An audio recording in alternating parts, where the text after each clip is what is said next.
Good evening, everyone. Goeienaand. Sawubona molweni. It's an honor for me to host you tonight. My name is Reverend Jakobota, and I am the course coordinator for this module that we are presenting tonight. As people are still attending and trying to get in, I think it's appropriate that we just respect everyone's time and start slowly. Just one or two comments. There is a chat function in Zoom that we can use at the end of this presentation so that you can please request so that we can request your questions, and we will diligently take time to answer everything that we can. We also have colleagues from the United Reformed Church here with us, as well as the Dutch Reformed Church, who can also assist us with answering the questions in appropriate manner. Then secondly, in the chats, you will see two links already posted. So if there are information that we'd like to share with you, it will be most readily available in this chat section. Then lastly, this conversation will also be made available on our YouTube platform, and it will be available tomorrow. So you are most welcome to share it with other people who are interested. And then you are most welcome also to come into contact with myself or colleagues at the college if you have inquiries about this course or any other subject or course that we are offering.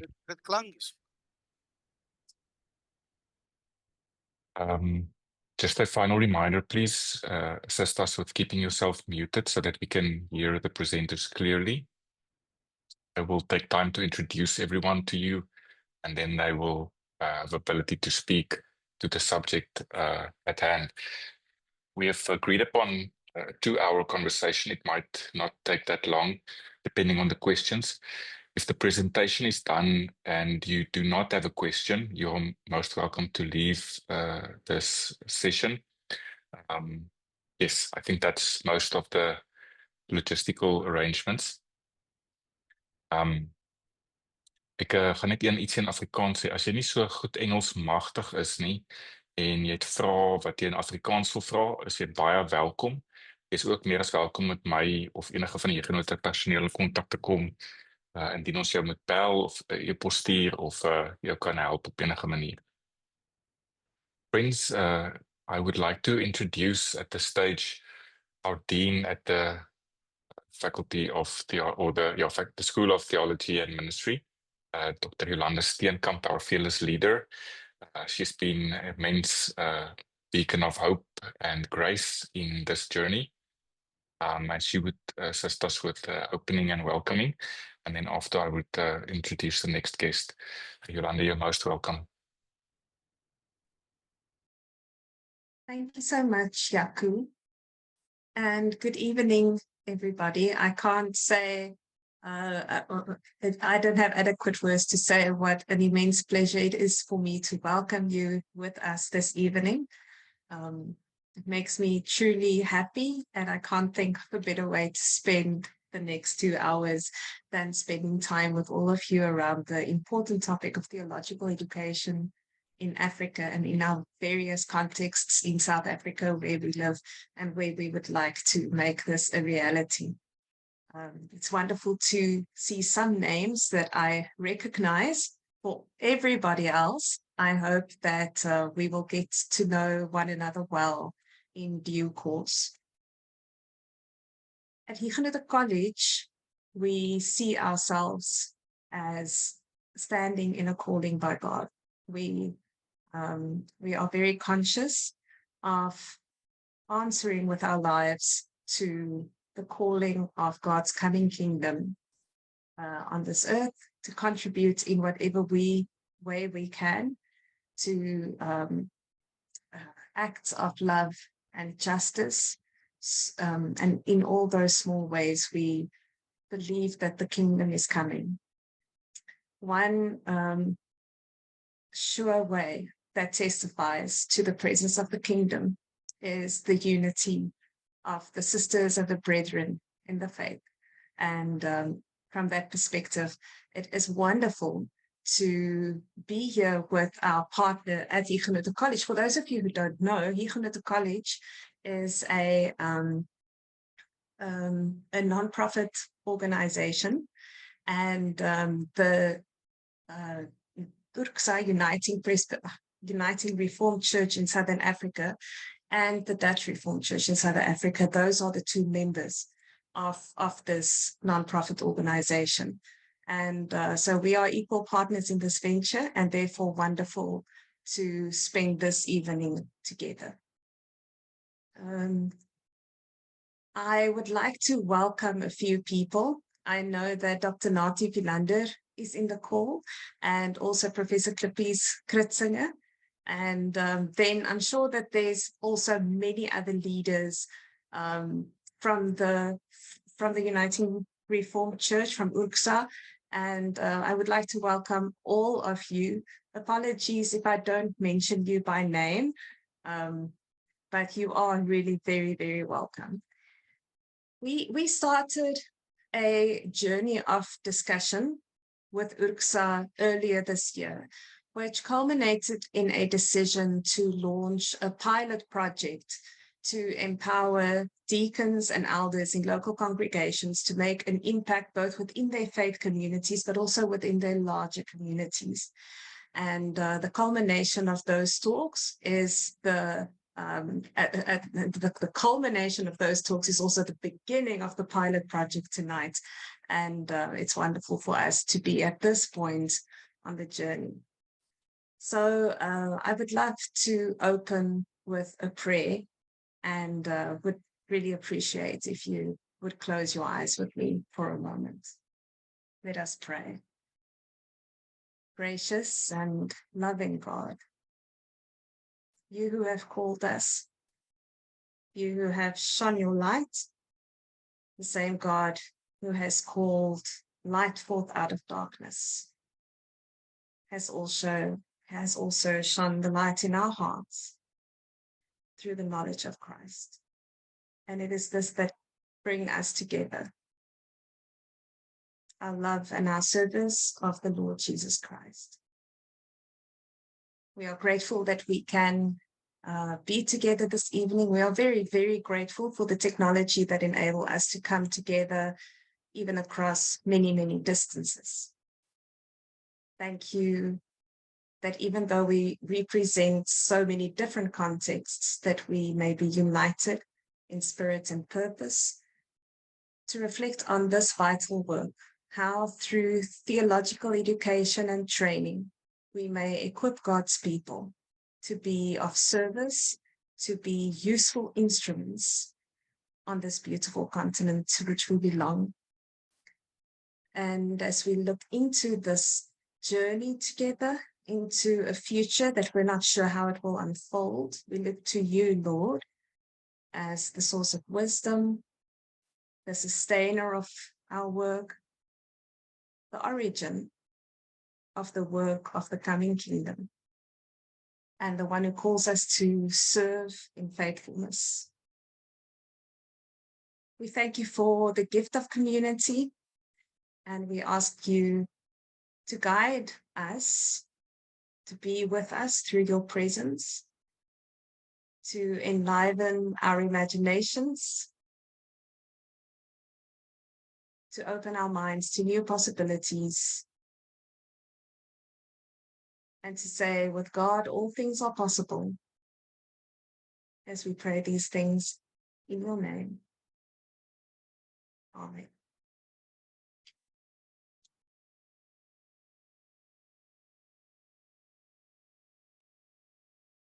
Thank you, Yolanda, for that beautiful welcoming. Friends, I hopefully you will get to know the same fear that I do now. If you're a mfundisi or a reverend or a dominee, one of the worst things that can happen to you is you walk on a Sunday morning up the pulpit and you see one of your New Testament or Old Testament professors sitting there. And the fear of God then enters your heart if you're going to do this text justice. And I saw now in the list of people attending of Kolile Simon, who lectured me in missiology. As we're speaking now about the missional call of God in the church, my fear levels have been risen. So Prof, welcome to yourself. Thank you for joining us. Friends, we move now to welcome some of the leaders of the Uniting Reformed Church.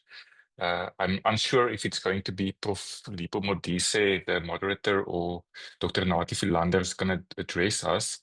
But we thought it might be helpful to just, before we move on to the course, speak to the topic of theological education, both in the context of lay ministry and elders and deacons, in the context of United Reformed Church, but also the importance of theological training. So, Prof. Modise, Dr. Philander, I'm not sure who of you going to speak, but the floor is yours. Thank you, Jaco. I think I will give the honor to the moderator if he's in the room to start this conversation. I'm not sure if he's there. I'm not seeing his name. Maybe he got caught up in something. Maybe it would be appropriate just if you continue, and if he enters the conversation at a later stage, we would be most welcome to ask him to share a few words. Yeah, thank you very much. Good afternoon, everybody. And I will just say also that next thing is that Professor Klippis Kritzinger can also be assist if he's willing to regards to our training at in our church. I will start. I will just say a few words regards to the theological training in our church, the URCSA Uniting Reformed Church. We're not talking about theological training anymore. Or a theological education. We use the theme ministerial formation. And the word ministerial formation expresses a holistic and inclusive nature of the formation process. And in URCSA, that principle of ministerial formation is expressed in its ministers to demonstrate that a keen theological insight in wide-ranging ministry skill and a deep-rooted, mature spirituality, and that policy of our church is the church making of the ministerial formation rest with the General Synod, with the regional synods who are responsible for implementing this policy in their regions. That is the second remark that I want to do. My involvement as the chair of the General Synodical RMFTT is that me and the scribe of the General Synod, Reverend Dr. Elias Montla, was nominated by the General Synod in 2022 at our last General Synod meeting in Stellenbosch to represent the URCSA at the Huguenot College director or the board of directors. And up from there, we thought on the table was the question of URCSA's involvement in the theological training, as it called in Huguenot College, or to be part and parcel of that training. me myself asked the question, are we guests from URCSA to be part and parcel, and they give us the insurance up to now over these 2 years that we are part of the whole Huguenot College process, dreaming, everything, decision making, and so forth. And that's why we had our meeting, and we are very excited on that, and by leading, and we feel a rest on that. But in my mind, in my heart, was always the question of how can we reach the elders, the deacons, and also so that they can also be trained and have that ministerial formation in and I will just say a side note. It is not when we talk about this a training for the deacons and the elders and the congregants. It's not to replace the ministers, and not to become ministers as such. So it is only to help them in their own spiritual, theological growing, and also help them. It's a personal for the person, for personally the self, and for then the broader congregation where they can be conduct and be there. You see, the old missional principle was that it was, we call it a herder kudde model in Afrikaans. I don't know what is the word in English, but in Afrikaans it means it is from a minister who did all the work. The minister, he has to is in a position to serve the one congregation and have the power to empower church council members and do and everything was in his hands. But clearly, up to now, it states in our church order that it is the minister, Regulation 9 of the church order. What is the duties of a minister? There's 10 or 12 points that shows that is a minister's task in the congregation. Assist by the church council, and because we are in a reformed tradition to engage like this. You see, another thing is, and coming from another side note, if I'm correct, that in the NGK or the Dutch Reformed Church, it is not it is the powers and everything lies with the ministers to do everything. That's why you have 4 or 5 ministers in one congregation, and to specialize in different tasks that they have to do. And one of the colleagues of the NG I don't want to mention his name here, told to me that the NG congregants don't want to listen to and when a deacon is preaching and or a elder is preaching, they call it mensekerk. They want to listen to them. But coming back to, and I'm just saying what for my colleagues they said here, they informed me about how things work. The other thing is the curatorium or the RMFT. Our duty is to supervise those who study theology. No, those who want to become a minister of the church. Dr. Guillaume Smith will deal when it comes to the BTH, in the BTH program. Then I can come in to say what is the process, the further process. You see, from BTH and then to be licensed as a minister of the church.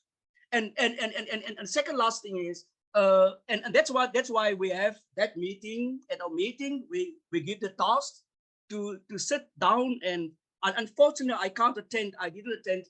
I missed the last meeting between Yolandi and Modise, Professor Modise in Montla, and the other reverend of the chairperson of the proclamation and worship of General Synod. I missed that meeting, but after that they draw up a report that we have to table to the our general RMF RMFT. But the main focus was come together, talk to one another, come and engage, because there's a very big need. You see, in the past, they the post of evangelist in our church is there's no evangelist post left, and of they say the church, the ministers there are a lot of ministers, they can do the job, they can be the ministry, the congregations, but I think that that decision was a big mistake. Seeming according to the 330 vacant, as my colleague Stephen Pedro refers to, that there are, he said, we don't talk about vacant congregation, but we have to talk about the vacant posts. And there are, over the broader URCSA church, there are 330 vacant posts. And in our region of the Cape, there are about 175, if I'm correct, vacancies. And that's why we're at, and that's why, and the last thing is coming together is to saying there's a big need of training, equipping our deacons, elders, and congregants to help, to assist, and to do the preaching. And I will emphasize again, not to be replace the minister, but in helping in that specific congregation. No, not in other congregations. They can't be the consulate or relief minister in the neighbor congregation, but in their own congregation, help. When the minister is in busy in with other works, and because in that vacant congregations or posts, they have to be the relief or consulate, Afrikaans consulent in that minister. In that time, the deacons, the one that was trained and received a certificate of training, can be then help with the preaching, help with the other ministerial work in that particular congregation. Dear Dr. Steenkamp, I think that is my input for now. But when it comes to the questions, I will be also there to answer. Yeah, thank you very much. Thank you, Dr. Philander, for your input. You mentioned Prof. Kritzinger also attending the meeting. I see he's here. Prof. Klippies, would you like to add something from URCSA's side? You're most welcome. Thank you, Jaco, and good evening, everyone. No, just very, very briefly, because I want to listen to Huguenot College and not speak tonight. Just to say that in 2008, the General Synod of the Uniting Reformed Church adopted a report called Addressing the Ministry Crisis in the URCSA. And I can send that to Jaco or to whoever, so that you can circulate it to everyone who's in the meeting, because I think there already it was identified the kind of things that need to be done to try to address this vacancy problem. And one of it is the training of church council members and other congregational leaders. But that's sort of a holistic vision in that report. And so I'll send that. That will help us in the way forward to see how we can do this together. Thank you. Thank you, Prof. Thank you for your comments. It's deeply appreciated. I think it would help us if we can have that report. In some senses, friends, this pilot project is a second round of attempt of what Prof. Christian is speaking to. Already more than 5 years ago, I think there was a project started by both the Dutch Reformed Church and United Reformed Church in training elders specifically for the task of preaching. Now, this project that we are speaking about tonight is attempting to broaden and deepen that first primary offering. Guillaume, I wonder if it would be appropriate for you to just give some context about the preaching course that was provided, and then after we would like to invite Reverend Brian Handel, who assisted Guillaume in rolling out this first attempts. Just sharing a testimony about what the power of this sort of formation can be and how it can impact the congregations. Thank you, Jaco. I would actually like to give Brian a larger piece of the discussion part, so I'm going to be very short and to the point.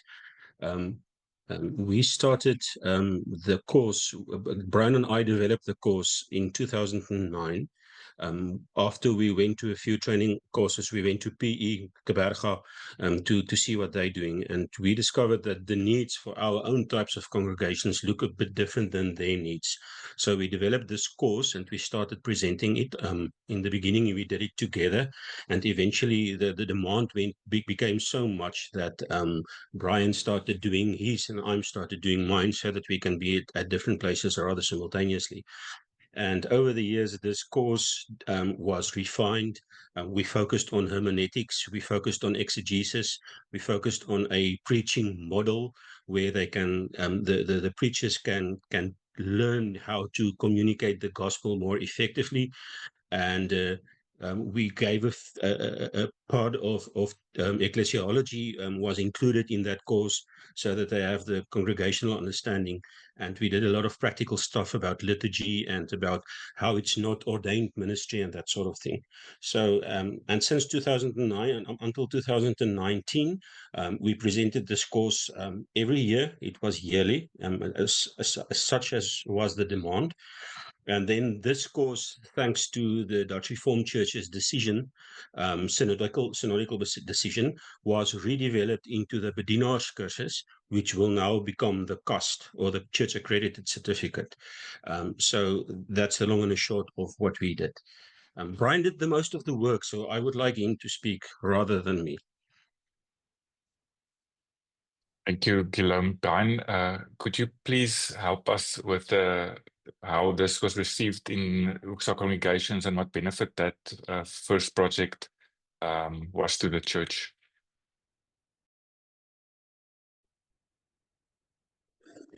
Hi, good evening, everybody. I'm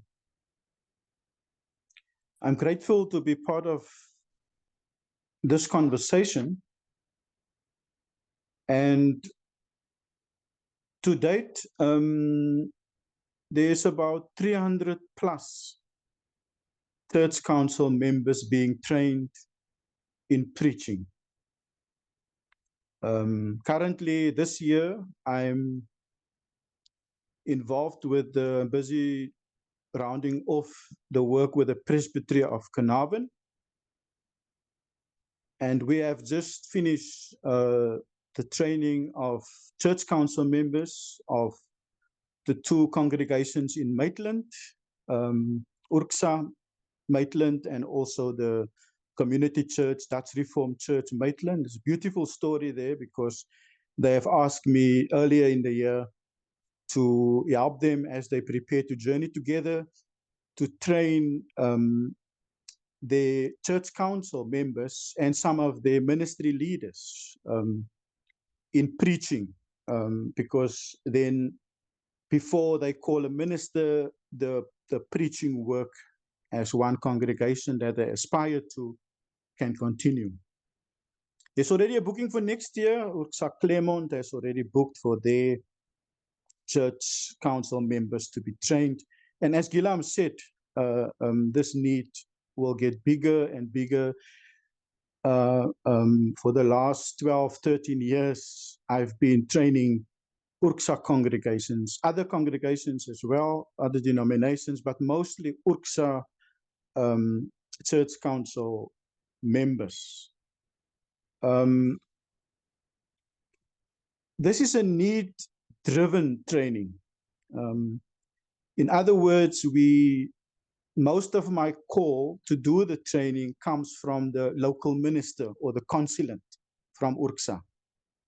And expressing the need, we negotiate, I talk to Gilam, and then I literally go out and spend time with the congregation. It's a 9-month course with assignments, as Gilam also explained.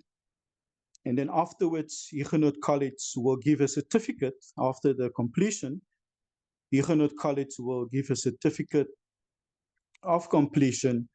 And as Dr. Nati also mentioned, that the preachers, the church council members who are trained work specifically in their own congregation under the supervision of the local minister. Just some few observations for now from my side. There is definitely a need for church council members to be trained. And thank you, Prof. Klippies, for mentioning that report already in 2008. That need has grown and it will surely grow. But I also observe that we need and we will need to look at young members to be trained, young leaders, mostly are adults, and that will remain, as most of our deacons and elders in URCSA are adults. But we also know that we want to aspire young leaders. So there is some churches in our church, some congregations that really bring young people, and I'm hoping that we can reach more young people, young leaders as preachers.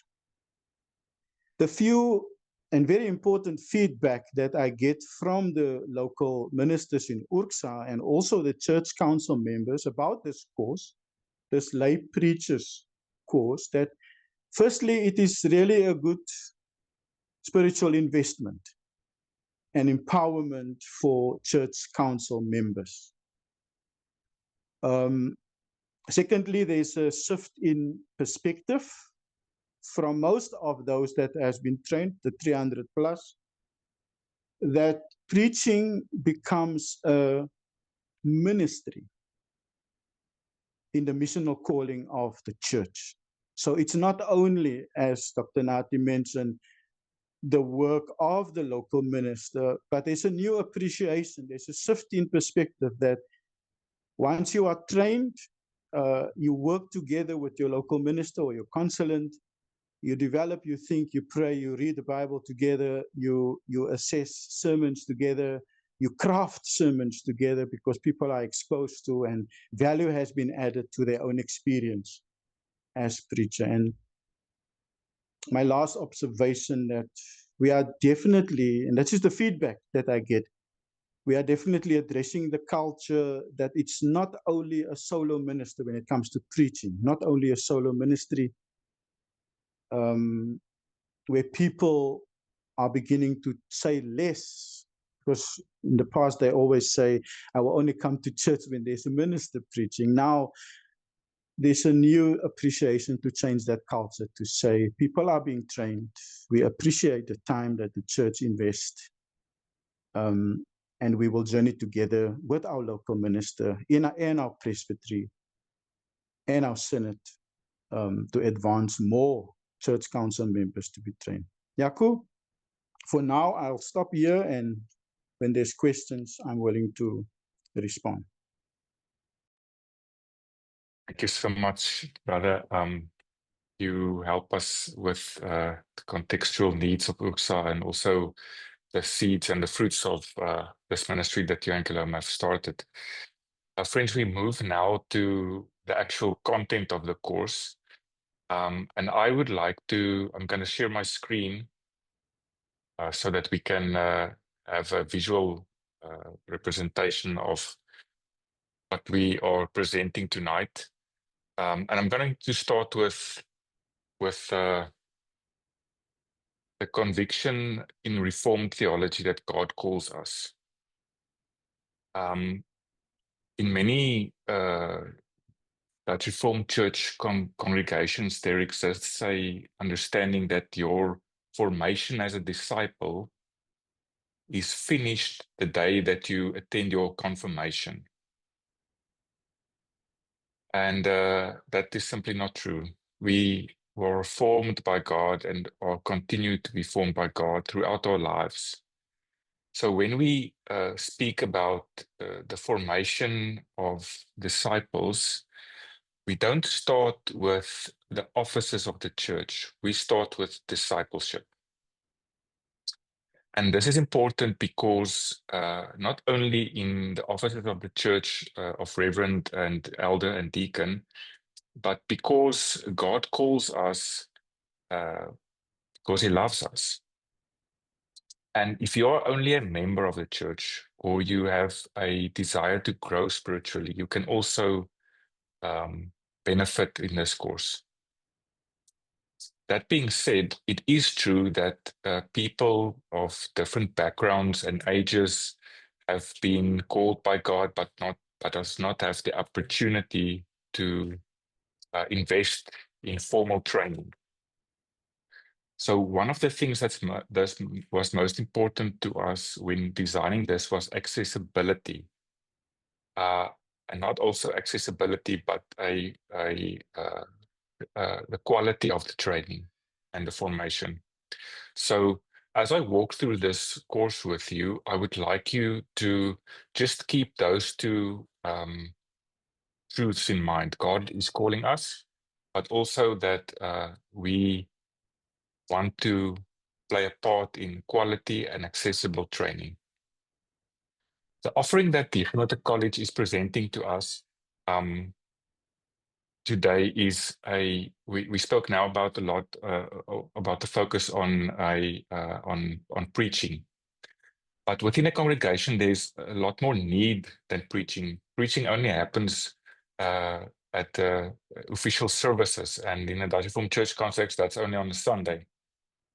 But there's youth movements, there's diaconate movements, there's a need for pastoral care and for missional leadership. So this new offering that we are presenting includes 5 specialist offerings which you can choose. That's dependent on 2 things: your own personal calling, as well as the needs of the congregation. So I'll use an example from the Dutch Reformed Church. If you would like to preach, but there's 5 ministers in the congregation that Nati says, but there's a need for youth ministry. You might be called to be formed theologically, but the need of the congregation is important. So this offering extends to your choice in relation to the needs of the congregation. And this is, I'll move now to how the course is structured over the 2 years. But if you look at the graphic that I'm showing now, you would see that they are both core modules and elective modules. Core modules meaning doesn't matter what your calling is, you will do these modules. And over the 5 options that you have, the pathways, the core modules remain the same. So you'll see the core modules are Reformed theology, Reformed ecclesiology, missional spirituality, and Reformed hermeneutics. And after that, you have a choice. Then you can specialize in one of 5 specialization modules. This is preaching and liturgy, youth and family, missional leadership, community diaconate, and pastoral care. You don't have to know now what pathway you want to take. That only happens later on. So you don't, if you're uncertain about what type of calling you have, you just know you have a calling, you're most welcome to apply, and we can help you with that road of discernment. The next slide I'm going to show you is the layout of the course. So this is a course for over 2 years. And if you look at the bottom of the screen, you will see there is 3 terms, and each term has only one subject. The subjects, so the course starts with Reformed Theology of God. In theological language, this would be your systematic theology. Then we move in term 2 to Reformed Ecclesiology and Church Polity, then Missional Spirituality, and then in the second year, term 1, Reformed Hermeneutics. That's how the core modules are structured. Now, for the elective modules, you'll see that Preaching and Liturgy is in term 2, and Community Diaconate is in term 3. This means that in the second year, you will only have 2 modules, and depending on when that module is presented, you enroll for just that subject. So this is an overview of how that project is structured. Now, one thing that is important to note is that we have extra elective modules that we are offering not only to elders and deacons, but also ministers. That is contextually developed out of the need of congregations. So I'm going to use one example. If you look at in term 2, just at the bottom, it says religion and disaster management. Now, where I am located, there has been a disaster just in the past few months. A dam broke near Malmesbury, and a lot of people lost their houses and their belongings. A couple of people died. So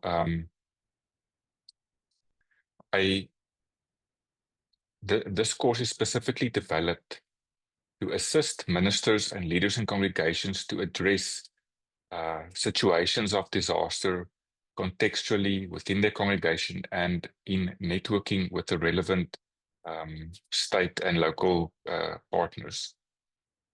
Second one, which I'm excited about, is peace studies and conflict resolution. We all know that within South African African context, conflict is rife in our communities, and this module is an attempt to start forming leaders who can step into that space of conflict, and as the gospel calls us to be bearers of peace. I'm going to now move a little bit more focused to the how every module looks. So every module that you see there takes the following form. Every module is about 14 weeks. And in that 14 weeks, there's weekly online sessions, and I will lecture the core modules, and then we get experts in to lecture the elective modules. And in that 14 weeks, so for instance, every Wednesday evening, we will have a lecture, and this lecture will be done in both Afrikaans and English, and we will then spend time dealing with the course material. Then within the 14 weeks, you will do 2 assessments. Now, these assessments are not online, they are contextually driven. So what that means is at Huguenot College, we take seriously the formational calling of the church community. So let's say, for example, we are dealing with the Trinity. It doesn't help us if we form people who can understand textbooks of the Trinity, but don't have the ability to articulate what that means in their local contexts. So this means that the assessment that we do is both cognitive in nature and formative. So for instance, if we look at, let's say, for example, the assessment of the first module in Reformed Theology, the assessment would start something like write a reflection on the overarching narrative of the Bible, and also integrate your own calling and the calling of your local congregation. So you'll understand that it's not only rehearsing or reflecting on the textbooks or the work that we do in class, it's bringing that into conversation with the needs and the understanding of theology of the local congregation. So that's an important part of this. And there we depend on local ministers to assist us with this assessment.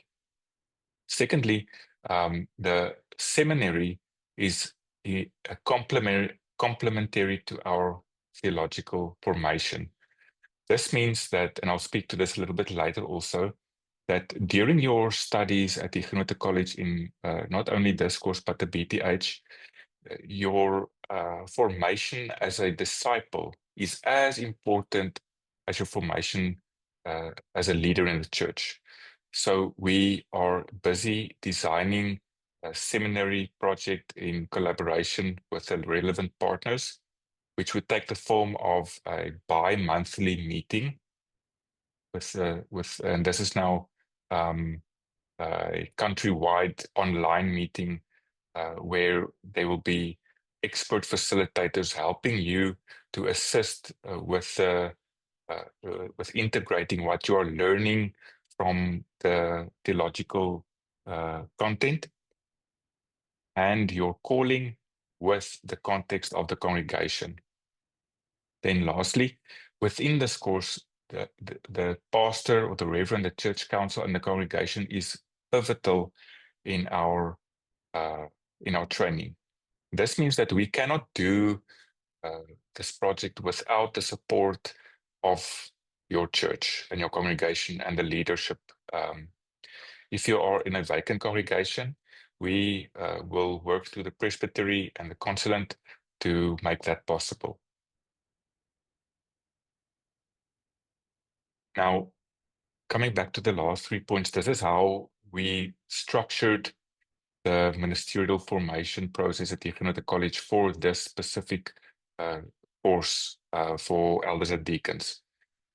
If you enroll with us, there are 3 partners standing alongside you and assisting you to develop your capacity as a leader in your church. The first partner is Huguenot College, and we provide the academic support. So we give online classes, we give online resources and online academic support.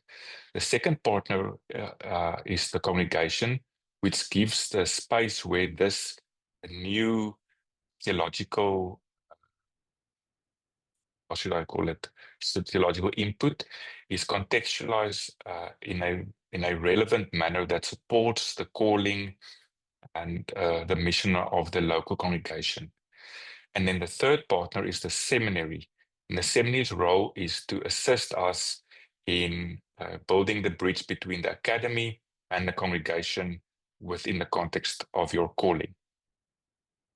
So I'm going to stop there and just speak about some logistical arrangements. Applications for this is already open. You can apply. And when you receive an application or when you apply for this module, the course, the cost of the course is 1,600 Rand per module for 2025.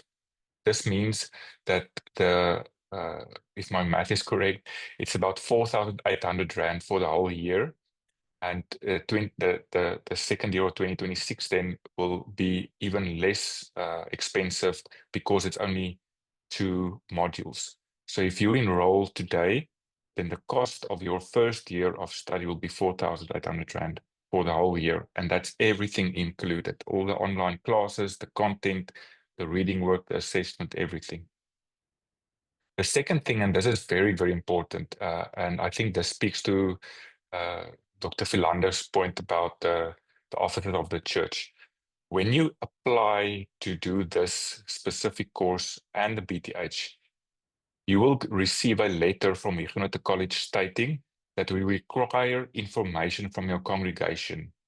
So the consulant or the minister and church council must assist you in filling out this form, and they will then uh, uh, give the relevant details. And then upon registration in middle of January, you will then supply that information back to us, and we can then advise the United Reformed Church of all the students that have enrolled in every course that we supply, so that the church knows what kind of students they are working with and what their path of student formation is. There was one last thing I wanted to speak to. I forget now. It was quite important.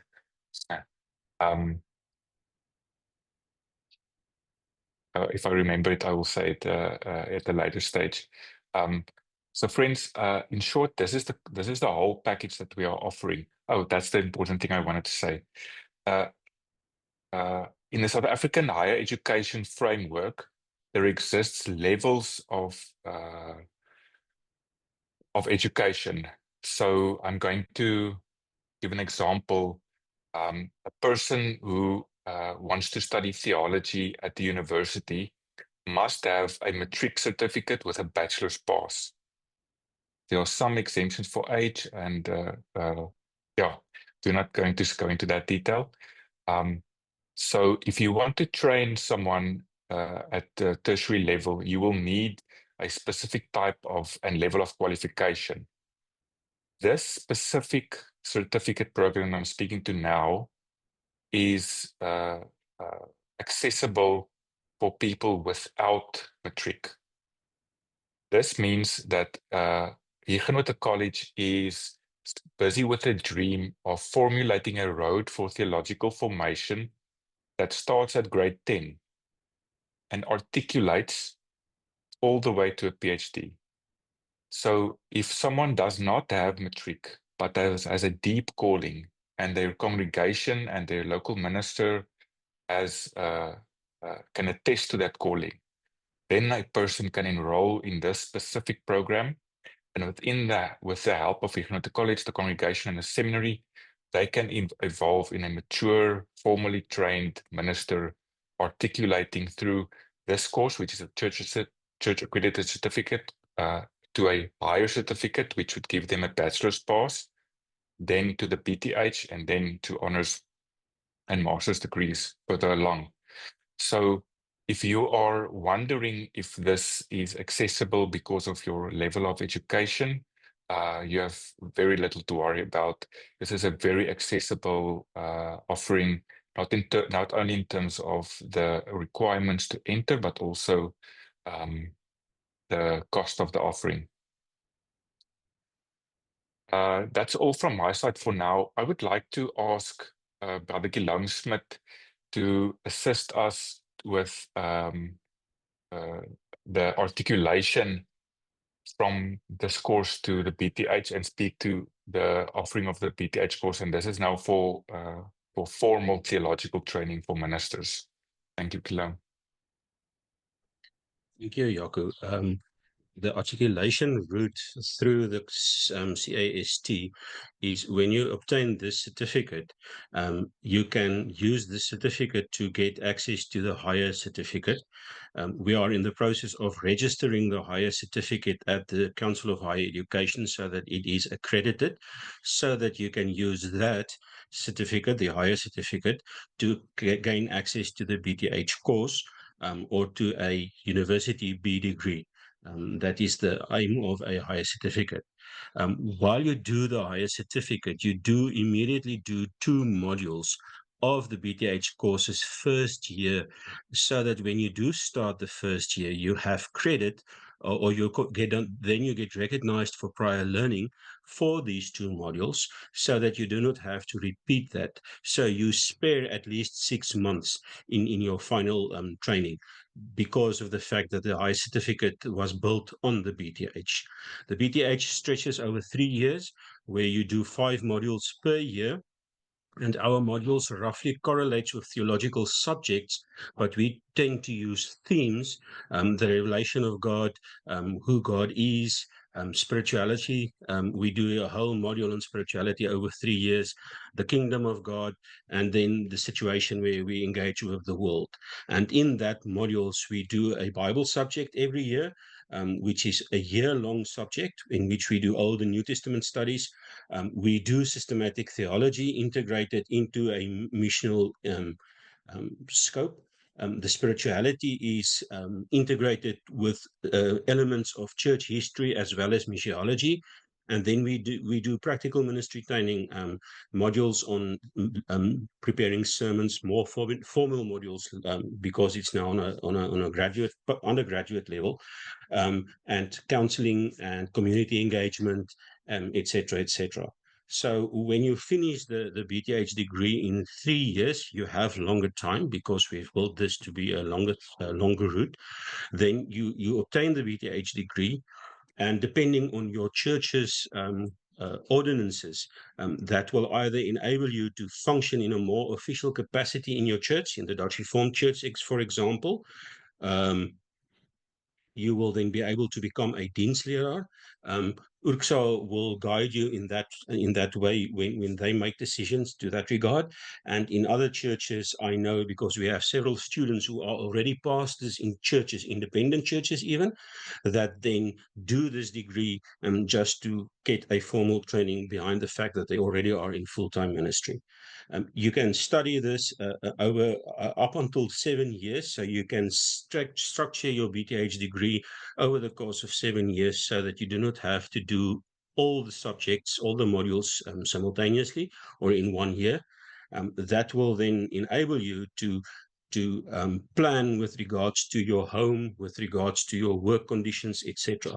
And because the BTH is a fully online course, your lectures are online, the videos you watch are online, the reading material are put online, and that means that you can work in your own time and according to your own schedule.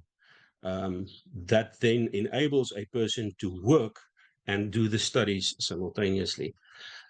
Jaco, I think that's the long and the short of the BTH.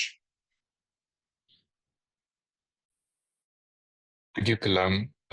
I think when it comes to question time, it might be appropriate for the different seminary, like Northern Seminary of Klippies and Dr. Philander, to address us in what the requirements are for becoming a formal minister in the United Reformed Church, but we will come to that if there arises some questions.